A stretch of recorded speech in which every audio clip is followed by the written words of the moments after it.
मला वाटतं ही इतिहासातली पहिली घटना असेल की कायदे तज्ञ एका उपोषण स्थळी आंदोलकांशी बोलण्यासाठी जातात। मनोज जरांगे पाटील यांना देखील जे जस्टिस शिंदे यांनी काम केलेलं, त्यांच्या कमिटीने काम केलेलं, याच्यावर विश्वास आणि त्यांनाही खात्री पटली की खऱ्या अर्थाने सरकार अतिशय गांभीर्याने प्रामाणिकपणे काम करते आहे। सरकार म्हणून आपण कुठलाही निर्णय असा घाई गडबडीमध्ये घेऊ शकत नाही, त्याला कायदेशीर आव्हान निर्माण होतील, ते कायदेशीर ह्याच्यावर टिकणार नाहीत आणि मग सरकार म्हणून आम्ही कुणाची, मराठा समाजाची किंबहुना इतरही समाजाची कुणाची फसवणूक, वेळकाढूपणा फसवणूक करू शकत नाही। या आंदोलनाला गालबोट देखील काही लोकांनी लावलेला आहे। मनोज जरांगे पाटील यांचं उपोषण आज त्यांनी मागे घेतलंय, त्याबद्दल मी मनोज जरांगे पाटील यांचं मनापासून आभार मानतो त्यांचे, आणि त्यांच्या सहकाऱ्यांचे देखील आभार मानतो।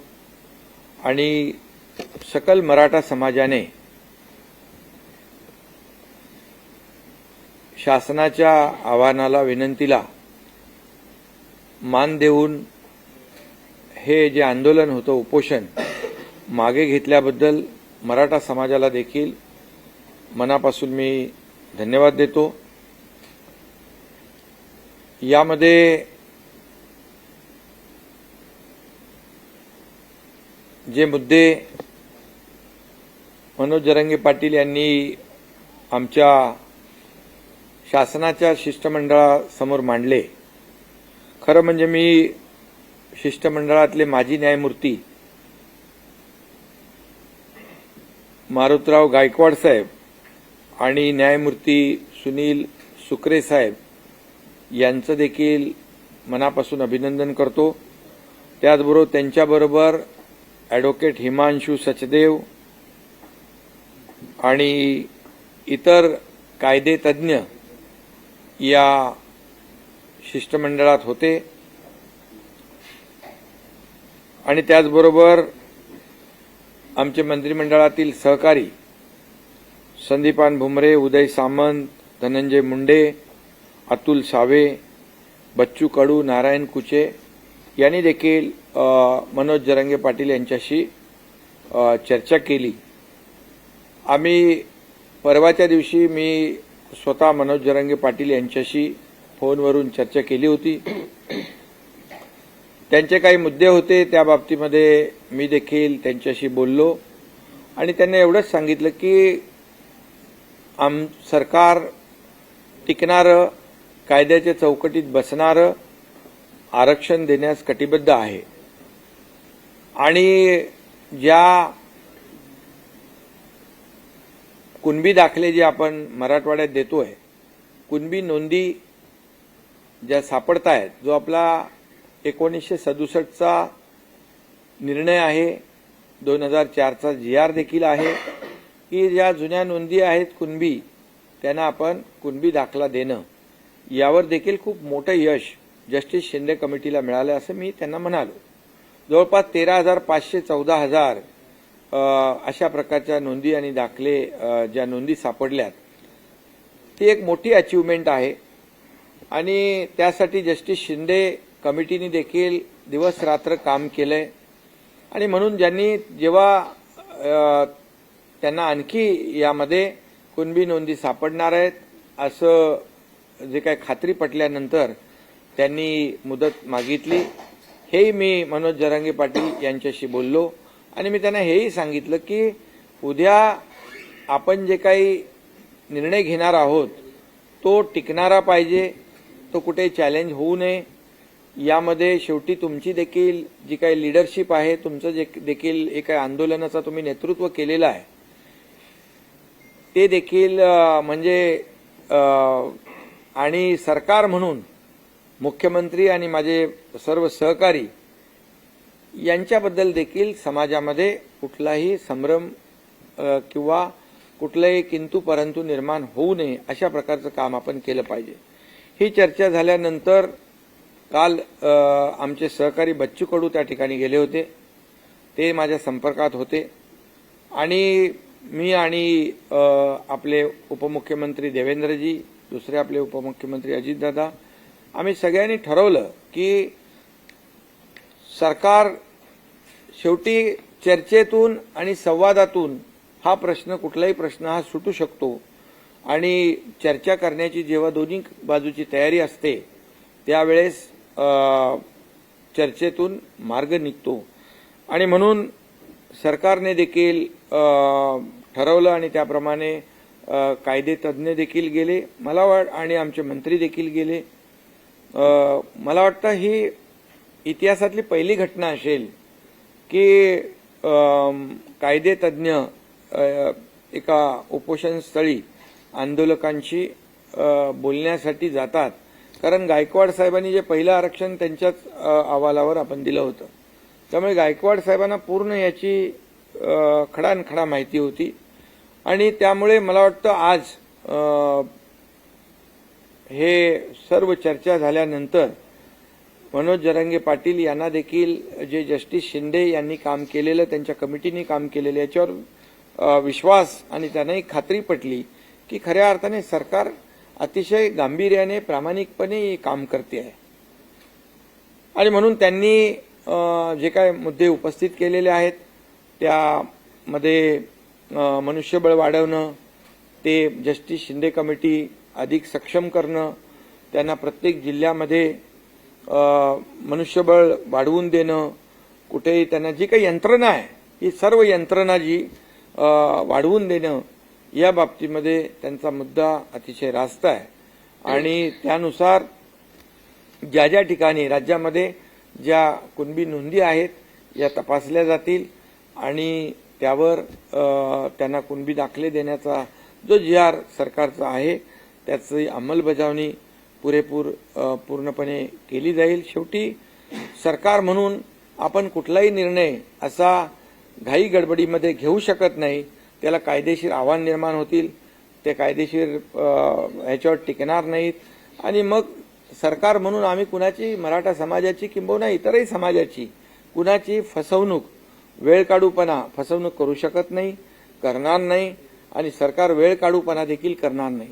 आज जी मुदत 2 महिन्याची आहे त्यामध्ये जास्तीत जास्त काम करून या मराठा समाजाला न्याय कसा देता येईल आणि त्याचबरोबर इतर जे काही समाज आहेत या इतर समाजाला त्यांच्यावरही अन्याय न करता जे काम आपल्याला करायचं आहे त्यामध्ये सरकार कुठेही कमी पडणार नाही, अशा प्रकारचा निर्णय आज आपण घेतलेला आहे. आणि मला वाटतं बाकी तर सगळे मुद्दे आपली तिकडे टीम तिकडे होतीच आणि जे काही चर्चा आमचे लोक करत होते आणि मनोज जरांगे पाटील मुद्दे उपस्थित करत होते हे आपल्याला देखील सर्व माहीत आहेत. आणि म्हणून या वेळेमध्ये ज्यांच्या नोंदी आहेत त्या नोंदी तपासण्याचं काम युद्ध पातळीवर केलं जाईल आणि त्यांना दाखले दिले जातील. त्याचबरोबर दुसरा जो टप्पा आहे जे सुप्रीम कोर्टाचं क्युरेटिव्ह पिटिशन जे आहे याच्यावर देखील आपण काम करतोय. आणि सुदैवाने मागच्या निर्णयामध्ये मागे जेव्हा सुप्रीम कोर्टाने मराठा समाजाला आरक्षण देता येणार नाही असा निर्णय घेतला त्यामध्ये देखील काही ज्या त्रुटी आहेत, काही त्याच्यामध्ये कोर्टाची निरीक्षणं आहेत आणि ती देखील पूर्णपणे आपली जी 3 निवृत्त न्यायाधीशांची कमिटी आहे, जस्टिस भोसले, जस्टिस गायकवाड आणि जस्टिस शिंदे यांची कमिटी जी आहे ती काम करते आहे. आणि त्याच्यामधले ते जे काही त्रुट्या आहेत त्या सुप्रीम कोर्टाने आता जो काही एक विंडो ओपन केलेला आहे ड्यू प्रोसेसमध्ये ते आमचं म्हणणं ऐकणार आहेत. आणि त्यावेळेस तोही मुद्दा, त्या ठिकाणी जे मुद्दे आहेत, जे मराठा समाज मागास कसा आहे हे सिद्ध करण्याचं काम देखील सरकार करेल. त्यासाठी जो मागासवर्ग आयोग आहे तो देखील युद्ध पातळीवर काम करेल. आणि ज्या पूर्णपणे त्रुटी मागच्या निर्णयामध्ये कोर्टाने दाखवून दिलेल्या आहेत त्या पूर्ण त्रुटी दूर केल्या जातील आणि ते देखील टिकणारं मराठा आरक्षण, कायद्याच्या चौकटीत बसणारं मराठा आरक्षण देण्यास देखील सरकार कटिबद्ध आहे आणि ह्या दोन मार्गाने आपलं हे सरकार काम करेल आणि निश्चितपणे या मराठा समाजाचं जे एकजूट आणि जे काही आंदोलन झालं यासाठी सरकार देखील पूर्णपणे या सर्व बाबींवर सर्व यंत्रणा जी आहे, सर्व पूर्ण विभाग जे आहेत, प्रत्येक जिल्हाधिकारी हे सगळ्या लोकांना तशा प्रकारचे निर्देश देता येतील आणि एका जिल्हाधिकाऱ्याकडून त्या जिल्ह्यामध्ये 10 लोक, कमीत कमी 10 लोक तर फक्त याच कामावर त्या या कामाचीच जबाबदारी देण्याचं देखील सरकार काम करेल.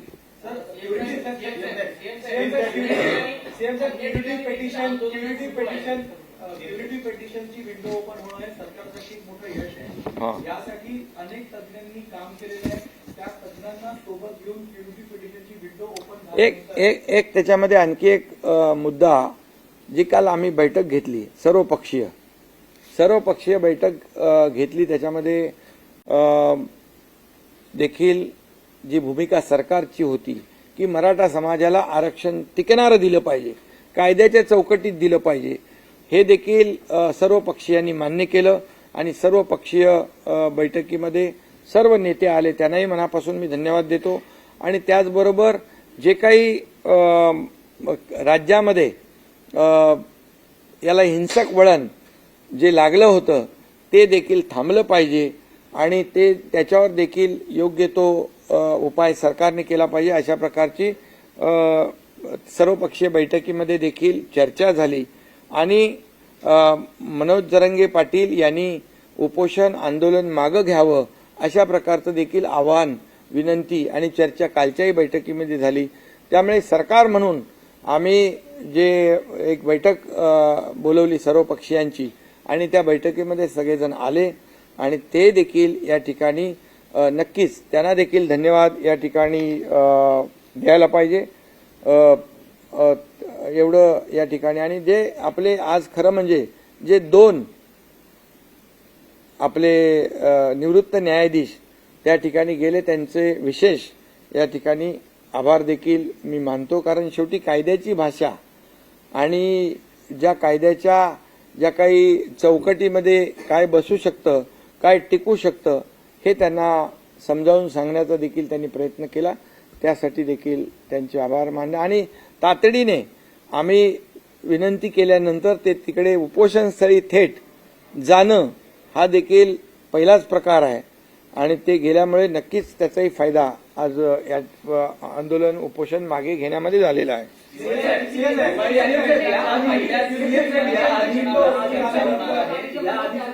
जरांगे पाटील उपोषणाला बसले होते, त्यावेळेस तुम्ही भेट दिली होती. उपोषण आंदोलन त्यांनी मागे घेतलं होतं, पुन्हा ते सुरू झालं. हा तात्पुरता दिलासा आहे, कारण त्यांनी 2 महिन्यांचा कालावधी दिलेला आहे सरकारला. जर 2 महिन्यात प्रश्न सुटला नाही तर पुन्हा मुंबईच्या वेशीवर आंदोलन झळकणार असा त्यांनी इशारा किंवा त्यांनी भूमिका व्यक्त केली. नाही, आमचा प्रयत्न आहे पूर्ण, कारण याच्यामध्ये 2 महिन्यामध्ये संपूर्ण राज्यभरामध्ये जी यंत्रणा आहे, जिथे जिथे जुन्या नोंदी आहेत ते शोधण्याचं काम आमचा जो काही ही टीम जी आहे शिंदे समितीला आम्ही पूर्णपणे स्ट्रेंथन करतोय, त्यांना मनुष्यबळ वाढवून देतोय. प्रत्येक जिल्ह्यामध्ये आवश्यक ज्या काही बाबी आहेत ते आम्ही करून देऊ आणि त्यामुळे विश्वास आहे की हे काम पूर्ण होईल आणि त्याचं डे टू डे जे काय अपडेट आहे, जे काय प्रोग्रेस आहे, तो देखील मनोज जरांगे पाटील त्यांनाही आम्ही सांगितलंय की तुम्ही देखील या कमिटीमध्ये आवाहन केलं, विनंती केली की तुमचेही लोक या कमिटीमध्ये असतील तर तेही देखील काही सूचना करू शकतील, काही त्याच्यामध्ये आणखी काही उणिवा असतील तर त्या आम्ही दूर करू शकतो सरकार म्हणून. त्यामुळे मला वाटतं एक अशा प्रकारची वेळ येणार नाही. प्युरिटी पिटिशनची विंडो ओपन होणं सरकारसाठी एक मोठं यश मानलं जातं आणि एक पहिलं पाऊल आहे आरक्षण, टिकणारं आरक्षण देण्यासाठी. पण यामध्ये अनेक तज्ञांनी काम केलेलं आहे. तर सुप्रीम कोर्टात प्युरिटी पिटिशनच्या माध्यमातून टिकणारं आरक्षण देण्यासाठी सरकार यांना एकत्रित घेणार का आणि कसे पाऊल उचलले जाणार? बिलकुल. ज्यांनी पूर्वी आरक्षण देण्यामध्ये काम केलेलं आहे, पूर्वी जसं देवेंद्रजी मुख्यमंत्री होते त्यावेळेस आपण आरक्षण दिलं. हायकोर्टामध्ये ते चॅलेंज झालं, पण हायकोर्टामध्ये टिकवण्यासाठी ज्या ज्या लोकांनी, ज्या सिनियर काउन्सिल असतील, तज्ज्ञ असतील, या सर्वांनी मदत केली आणि हायकोर्टमध्ये टिकलं. दुर्दैवाने सुप्रीम कोर्टामध्ये ते रद्द झालं.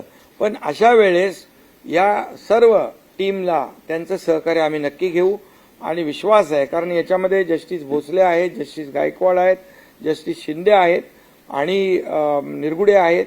हे सगळे जे लोक आहेत, ही पूर्वीच्या आरक्षण देण्यामध्ये ज्यांनी मोलाचा सहभाग घेतला, त्याचा मोलाचा वाटा होता, अशी लोक आणि आणखी जी सिनियर काउन्सिल म्हणून जे सरकारच्या वतीने सुप्रीम कोर्टामध्ये क्युरेटिव्ह पिटिशनवर काम करतील, त्यांना देखील ही सर्व मंडळी टीम काम करेल. एक तर आम्ही कमिटी जाहीर केलेली आहे, जस्टिस भोसले कमिटी, ती सरकारला देखील मार्गदर्शन करेल आणि क्युरेटिव्ह पिटिशनच्या संदर्भात देखील जे काही आवश्यक आहेत त्याची ते मदत करतील. जस्टिस शिंदे कमिटी आहे, त्याला देखील ती मदत करेल. म्हणजे दोन बाजूनी आपण हे न्याय देण्याचं काम करतो आहे. आंदोलन मोठ्या प्रमाणात झाले होती. जे गंभीर स्वरूपाचे गुन्हे नाही आहेत ते मागे घेण्याचा सरकार विचार करणार आहे. गंभीर स्वरूपाचे जे गुन्हे नाहीत आणि जे लोकशाहीमध्ये आपण आंदोलन ज्या पद्धतीने करतो, असे जे काही गुन्हे आहेत ते आमच्या शिष्टमंडळाने त्यांना शब्द दिलेला आहे. सरकार देखील जे अगोदर म्हणजे जरांगे पाटील जेव्हा अगोदरच्या वेळेस उपोषणाला बसले होते, त्यावेळेस देखील काही गुन्हे दाखल झालेले आहेत. त्यांची गुन्ह्याची पडताळणी करून आपण ते गुन्हे. महत्वाचा प्रश्न होता तो कायदा सुव्यवस्थेचा आणि काही मराठा समाजाचे जे लोक होते ते आत्महत्या देखील करत होते. आजही अनेक ठिकाणी आंदोलन सुरू आहेत आणि आत्महत्येचे प्रमाण सुरू आहे. त्या संदर्भात नाही, मी तर यापूर्वी देखील आवाहन केलंय, विनंती केली आहे. खरं म्हणजे मराठा समाजाचे तरुण सरकार प्रामाणिकपणे काम करत असताना सरकार नकारात्मक असतं तर हे पाऊल उचलणं ठीक होतं. मी आज पुन्हा मराठा समाजाच्या तरुणांना, नागरिकांना देखील एक विनंती वजा आवाहन करतो की आपण टोकाचं पाऊल उचलू नका आत्महत्येसारखं. कारण शेवटी आपल्या मुलाबाळांची परिस्थिती त्यांना वाऱ्यावर सोडता येणार नाही आणि आपला परिवार जो आहे, कुटुंब आहे, त्यालाही वाऱ्यावर सोडू नका. आणि सरकार पूर्णपणे मराठा समाजाला आरक्षण टिकणारं, कायद्याची चौकटीत बसणारं देण्यास कटिबद्ध आहे, जबाबदारी आहे आणि त्याप्रमाणे आम्ही कामही करतोय. त्याचे रिझल्ट देखील आपल्या समोर आलेले आहेत. 2 लेवलला आम्ही काम करतोय. त्यामुळे मराठा समाजाने संयम राखणं आवश्यक आहे आणि तरुणांनी देखील संयम राखणं आवश्यक आहे. खरं म्हणजे काही ठिकाणी दुर्दैवी घटना घडलेल्या आहेत, काही ठिकाणी म्हणजे या आंदोलनाला गालबोट देखील काही लोकांनी लावलेला आहे. परंतु मनोज जरांगे पाटील यांचं म्हणणंच आहे की जे कोणी अशा प्रकारचे ज्यांनी गुन्हे जाणीवपूर्वक केलेले आहेत, म्हणजे जाळपोळीच्या घटना असतील, तोडफोडीची घटना असतील, लोकांवर हल्ले असतील, तर ते मराठा समाजातले आंदोलक होऊ शकत नाहीत. त्याच्यावर नक्की पोलीस आणि गृह विभाग जो आहे तो काम करतो आहे. कायदा सुव्यवस्था राखणं हे देखील सरकारचं, शासनाचं काम आहे आणि त्याला सहकार्य करणं हे देखील आंदोलक कोणी असतील, नागरिक कोणी असतील, त्यांचंही काम आहे. दिवाळी अधिवेशनाच्या पहिल्या दिवशी मराठा आरक्षणासंदर्भात चर्चा करावी अशी मागणी केली आहे. हा, बिलकुल चर्चा काय, आता चर्चा आपण तर कामच करतोय, चर्चेला काही बंदी नाहीये. आणि जे काही आपण सरकारची भूमिका प्रामाणिक आहे, सरकारचा हेतू प्रामाणिक आहे आणि त्या प्रामाणिकपणेचं उदाहरण देखील आपल्याला जस्टिस शिंदे कमिटीच्या माध्यमातून मिळालेलं आहे. त्यामुळे सरकार संपूर्णपणे कुठल्याही परिस्थितीमध्ये सगळ्या बाजूने सरकार तयार आहे. समाजाला सरसकट कुणबी प्रमाणपत्र किंवा सरसकट आरक्षण द्यावं ही जरांगे पाटलांची प्रमुख मागणी आहे. नाही, तुम्ही असं कुठेतरी भरकट होऊ नका. कारण जे आता त्यांनी सांगितलेलं आहे की ज्यांच्या नोंदी आहेत कुणबी, त्यांना तुम्ही तात्काळ युद्ध पातळीवर दाखले देण्याचं काम करा आणि या बाबतीमध्ये प्रत्येक जिल्ह्यामध्ये 10 लोक अधिकचे द्या आणि हे काम युद्ध पातळी 2 महिन्यामध्ये पूर्ण करा आणि तशा प्रकारचं आश्वासन आमच्या लोकांनी दिलेलं आहे.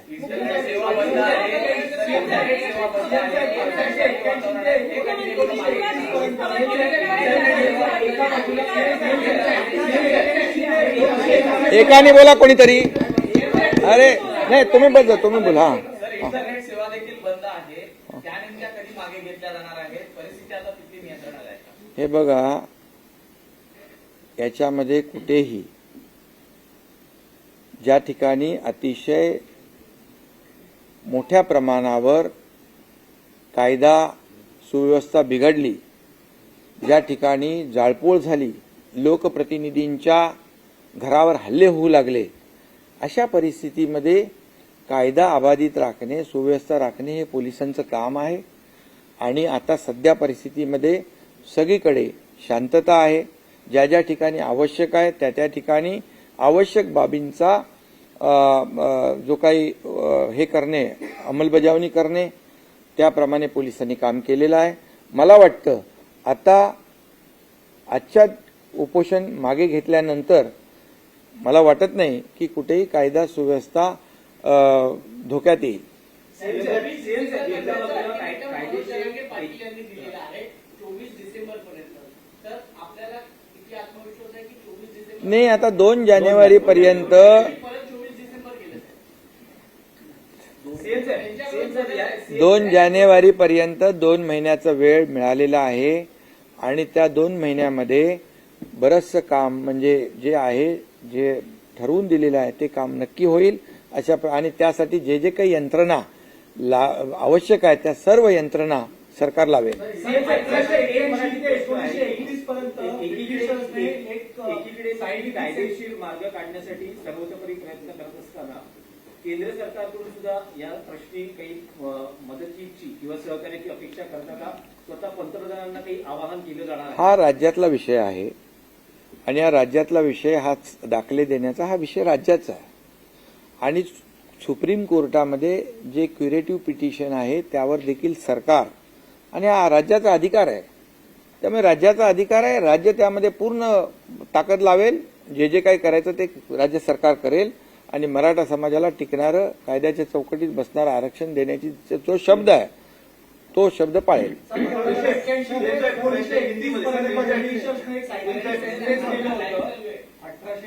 ते 1921 पर्यंत ब्रिटिशांनी सायंटिफिक सेन्सस केलं होतं, त्याचे गॅजेट आता अवेलेबल असतात. आता ह्याच्यामध्ये जस्टिस शिंदे काम करते, त्यांनी त्याचं काम दाखवलंय. 13,500 दाखले कुणबी नोंदी मिळालेल्या आहेत, त्यामुळे त्यांना विश्वास आहे. आणखी याची व्याप्ती आपण वाढवलेली आहे. त्यामुळे मला वाटतं त्यांच्या समितीच्या अंतर्गत याच्यावर आपण न बोललेलं ठीक आहे. हा, हिंदी बोला.